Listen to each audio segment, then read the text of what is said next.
colocar um relé de monitoramento para cada motor por nível de tensão, eu, conhecendo a inércia total do sistema, eu programo para um maior tempo e coloco um relé de segurança somente. Assim eu consigo reduzir custo. Tá, com essa aplicação. Bom, categoria 4, certificação. Tu ajusta o tempo para que realmente faça a parada deles. Isso. Eu tenho aqui, ó, 1, 2, 3, 4 saídas que valem a combinação binária. Eu posso programar de 0,1 a 30 segundos. Tá?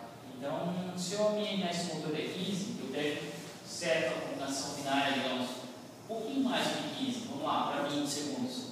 Aí eu mandei parar o motor. Ao mesmo tempo que eu mando parar o motor, ele começa a contar o tempo. Certo? O motor para em 15 e a minha porta é liberada em 20 segundos. Aí quando eu... Desculpe, já entrou.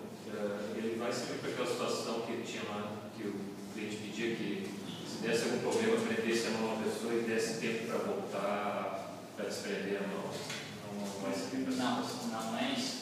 Esse faça a reversão. Isso é reversão. Não, esse aqui é só temporização para liberar menos acesso. Esse sistema que está falando já é mais uma solução de segurança. Onde eu tenho alguns tipos de calandra, né? Onde o cara pode prender a mão e acaba fazendo reversão. Mas daí já entra a automatização. Ele está fazendo um conjunto de ações. E não ele propriamente dito faz isso.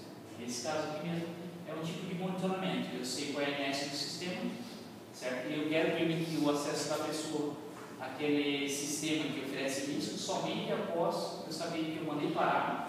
Ele vai passar o tempo e ele vai liberar automaticamente após o tempo.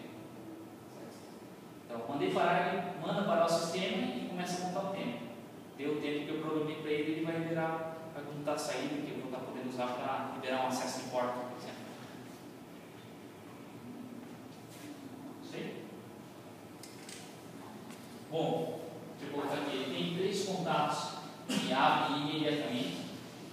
Digamos que esses 3 contatos aqui é igual ao relé convencional que eu tenho que parar de segurança. E tem mais 3 contatos, um pouco complicado, tem mais 3 contatos que são temporizados, para a gente fazer todo o conjunto de segurança de máquina. Certo? Alimentação em 24, DCA e DCC.